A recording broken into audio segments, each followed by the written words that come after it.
Joy Bus. Sobrang spacious nito, guys. Makikita nyo ngayon. Ayan yung pa ako. Hindi ako po ngayon. Hindi kami na maalis. Meron siyang button. Seat adjustment.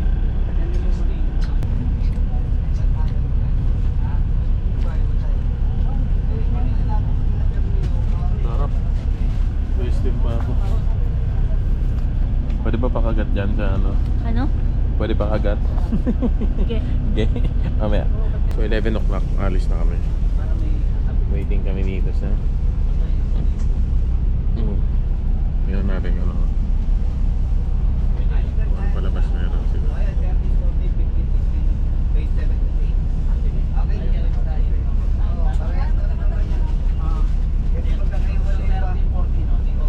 Wala. Ay, meron. Big Hero.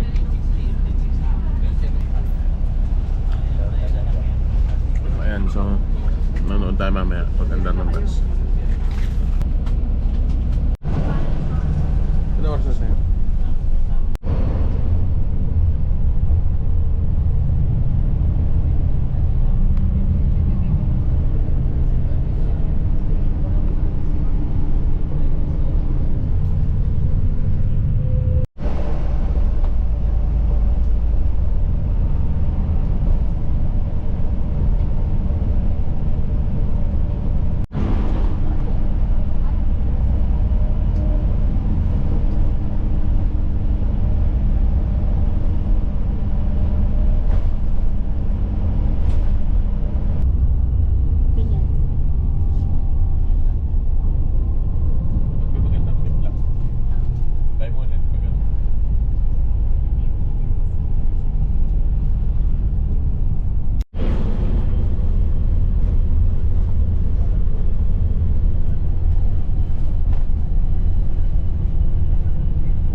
Okay, so nandito na tayo ngayon sa ating pag-i-stayan for 3 days. Okay, so ayun, nakarating kami dito ng 3:20 kami nakarating. So tatagalan lang kami sa paghanap ng masasakyan papunta dito sa pag-i-stayan namin. So ano yun, may anong oras na? 4:25. Oh, so time check 4:25. So isang oras din pala yun halos na naghintay.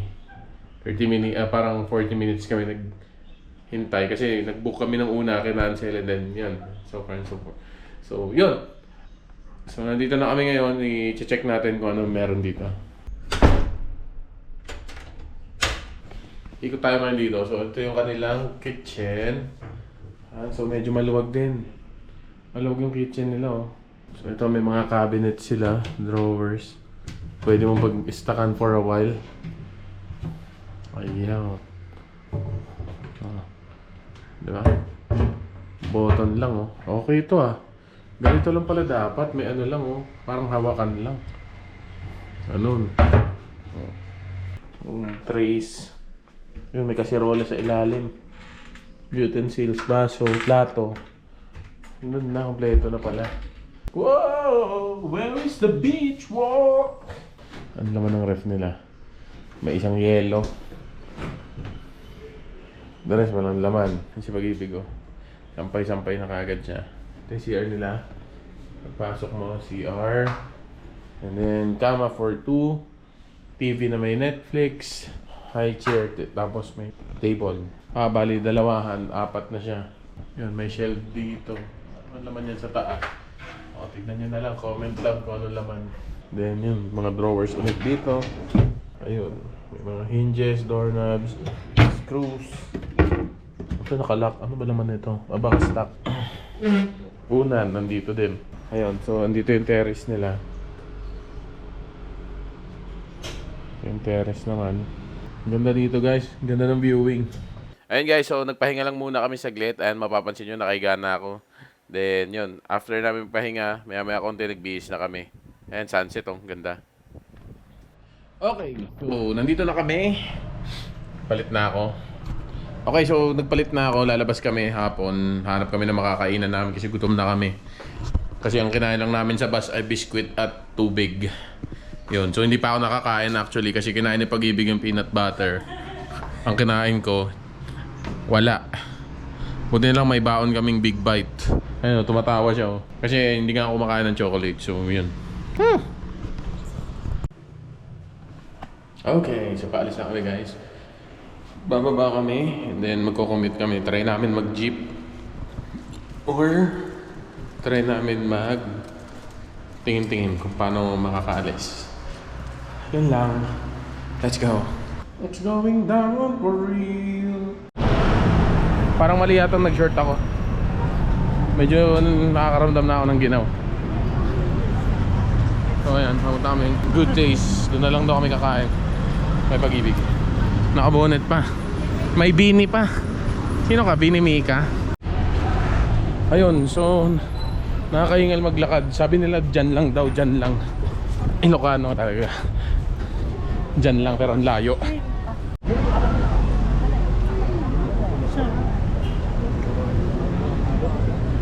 Sarap daw. Wala akong pake, hindi naman ako makain chocolate eh. Sarap. Sa dulo pa kami. So hindi ko alam kung kailang oras pa kami makakakain.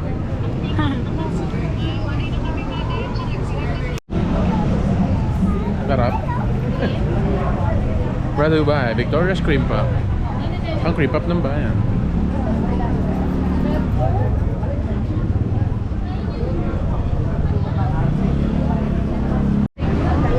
Haba pa rin ang pila. Diyan yung dulo. Layo pa kami. Nagkatikap. Nandito kami ngayon sa Good Things. Nag-serve yung automatic nila. Pang-serve.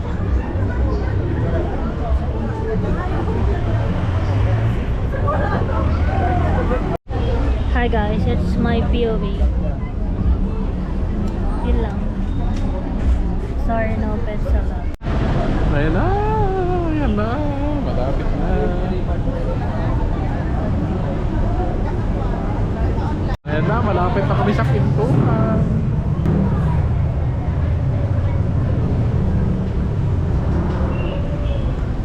Oh, naintindihan mo? Kung di mo naintindihan, i-replay mo na lang.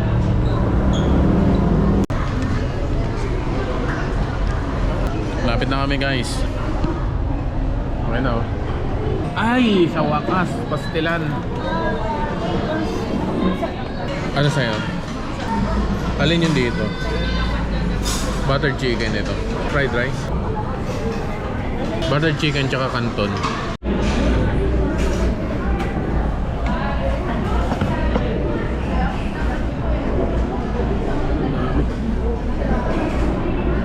Lola, alis na doon. Ibuli mo na isa pa sa baba. Ako na pala.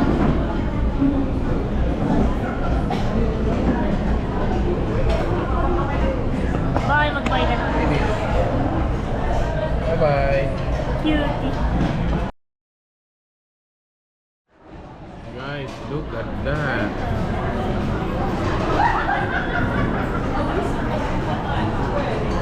Dalawa lang kami. Dami nito. Paano namin ito uubusin?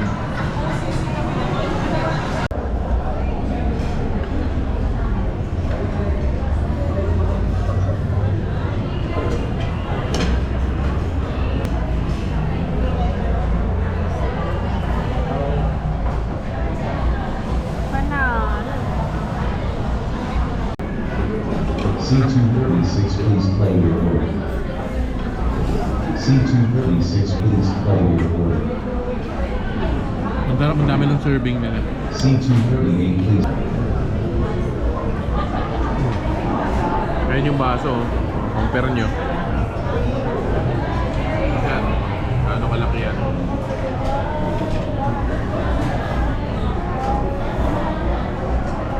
Tatlong kamay kasya. Spicy. Busog na agad yung kasama ko. Mahina to.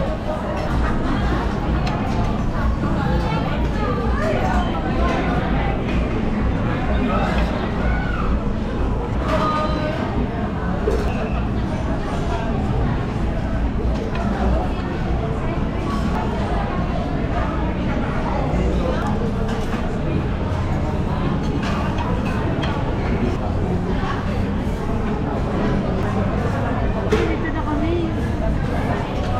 Napanood lang namin dati yung ano, Good Taste Restaurant. Ngayon nandito na kami. Hindi namin maubos yung sinaserve nila.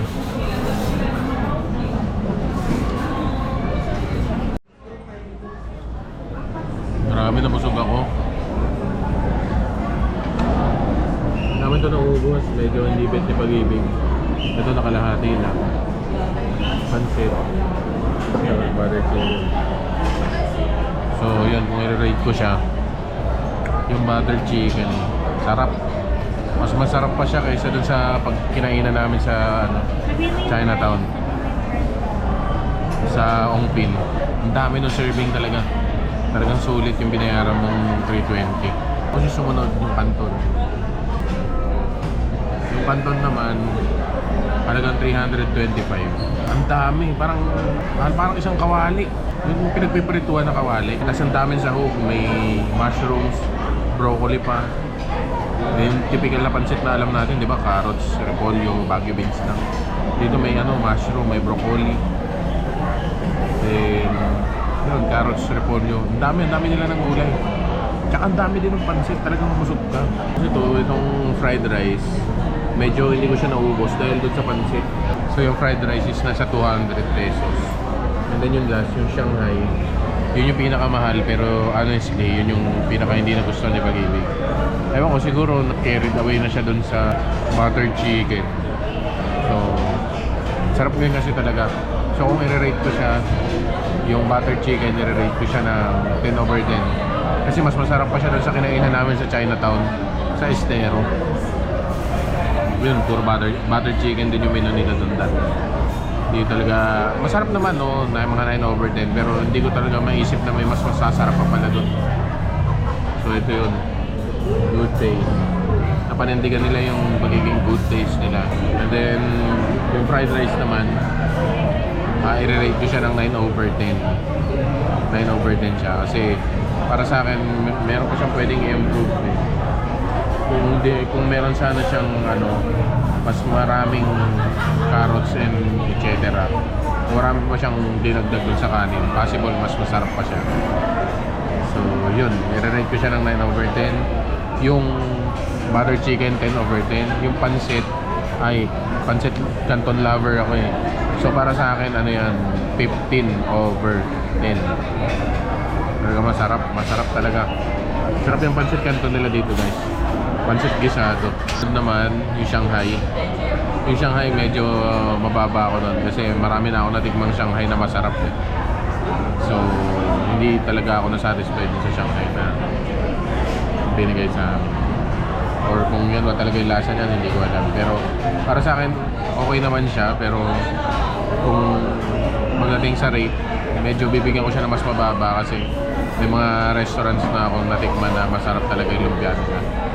So yun, ang rate sa akin ng Shanghai is nasa 7/10. Overall experience, 10/10. Yung Please play your dahil order. nabusog kami, pila experience, medyo siguro 6/10 kasi tagal, ang haba ng pila.